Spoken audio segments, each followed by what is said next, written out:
Assalamualaikum ya. Salam sejahtera. Salam GBN, salam Malaysia dan salam kuasa ketiga. So seperti biasa, jika audiens saya jelas, boleh tolong maklumkan. Saya pun nak rujuk kepada komen. Share ramai-ramai live saya ni, sebab shadow ban memang teruk sekarang. Dan sertai Telegram saya, Regi Jesse Rita Udin. Saya dah pesan banyak kali, sertai di situlah akan berlaku pengumuman-pengumuman tertentu kelak. So Telegram Regi Jesse Rita Udin, dan juga share bersama rakan. Baik, anda pun sudah tahu ya, saya sudah berulang kali, malah saya antara yang pertama ya, menyedarkan semua bahawa sebenarnya hak berperlembagaan ahli-ahli parlimen pada bila-bila masa untuk menentukan mereka sokong atau tidak Perdana Menteri tidak boleh dikekang oleh parti. Ada undang-undang anti lompat ke tidak dan sebagainya.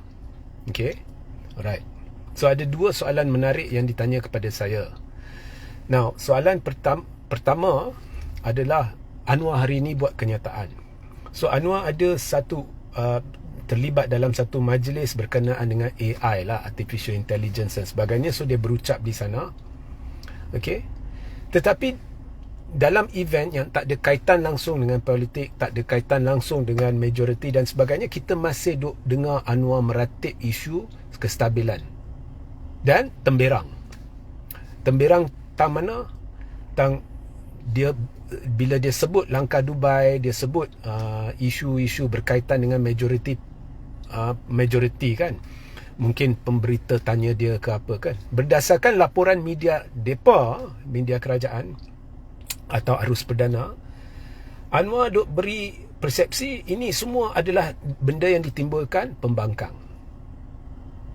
Temberang tang tu lah, spin tang tu. Satu Malaysia tahu benda ni tidak diungkit oleh pembangkang.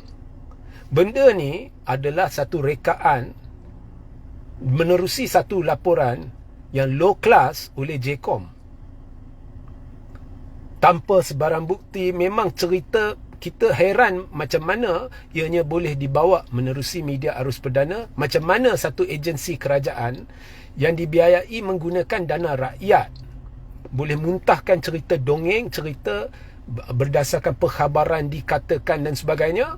Satu cerita dongeng berkenaan dengan langkah Dubai. JCOM tu milik siapa? Milik kami ke? Milik pembangkang ke? Milik mereka. Berkait kerajaan. Jadi Anwar secara tidak langsung bertanggungjawab juga. Kemudian Zaid Hamidi mengesahkan satu cerita dongeng tu. Kemudian bila orang marah dan respon dan menjadi hak bersuara untuk bicarakan benda ni, dipanggil, disiasat dan sebagainya. Siapa? Pembangkang. Okey. So benda tu berlaku, satu Malaysia tahu benda ni. Benda yang diceritakan oleh pemimpin-pemimpin kerajaan hari demi hari adalah isu majoriti dan kestabilan. Dan segala apa cerita, sama ada temberang, dongeng atau spin.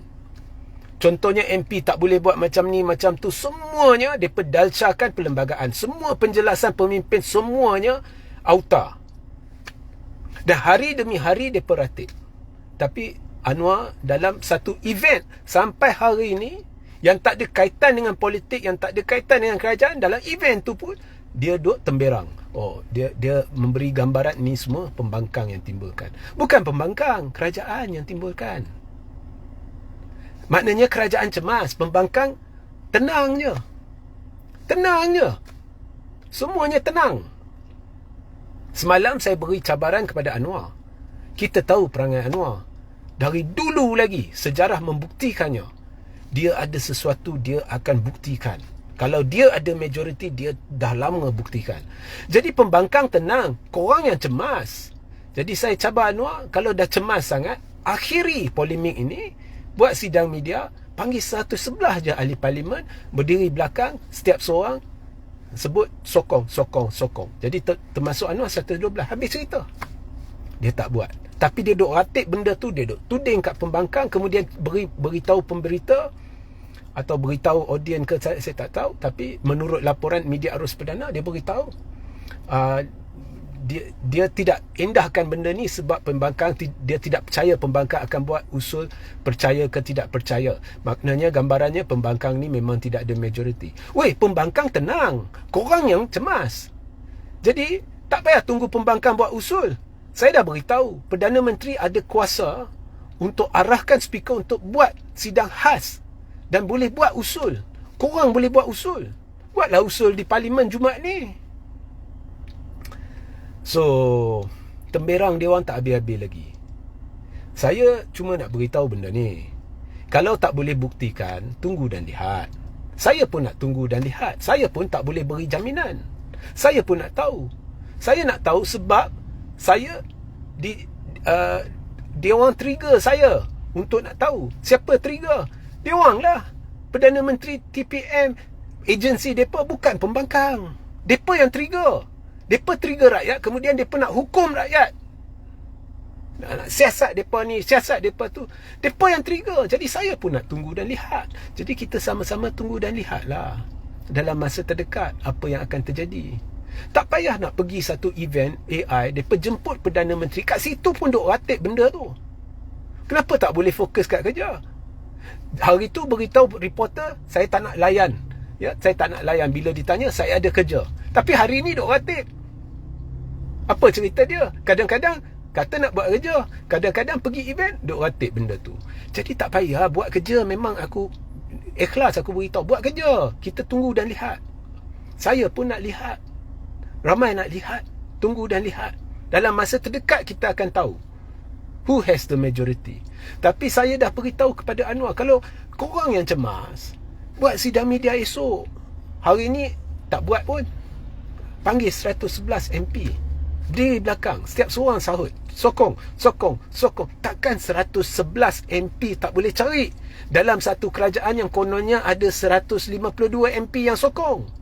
Takkan satu-satu tak boleh cari? 111 campur Anwar jadi 112. Kalau tak boleh buat, tunggu dan lihat. Kan senang. Tak payah ratik hari-hari. Kau tahu tak, rakyat meluat tahap gaban tau. Rakyat ni meluat tahap gaban. Hari-hari kena dengar percakapan sebegini. Ada tak pembangkang cakap? Tak ada. Siapa yang cakap? Anwar, pemimpin-pemimpin kerajaan. Tapi mereka duk temberang. Oh, rakyat pembangkang ni, pembangkang yang cerita dan sebagainya. Pembangkang. Kau ingat rakyat bodoh ke? Sebab itu rakyat tak percaya cerita-cerita kau. Dalam 9 bulan awak berkempen, sampai PRN 6 negeri, korang kena belasah teruk. Kau tak sedar lagi. Rakyat bukan bodoh. Rakyat boleh lihat who is talking. Siapa kata rasuah. Tapi akhirnya dengan depa dedah bukti hitam putih, depa naikkan orang tu jadi TPM. Depa siasat daim, tapi dalam Pandora Paper nama orang-orang depa pun ada. So, come on lah. Buat kerja, kita sepakat tunggu dan lihat. Kita sepakat tunggu dan lihat. Itu je. Habis cerita. Atau esok buat press conference, panggil 111 MP, berdiri belakang, setiap seorang sokong. Kuburkan terus isu ni. Itu sajalah. So, sehingga kita berjumpa di live seterusnya. Assalamualaikum, salam sejahtera, salam GBN, salam Malaysia dan salam kuasa ketiga.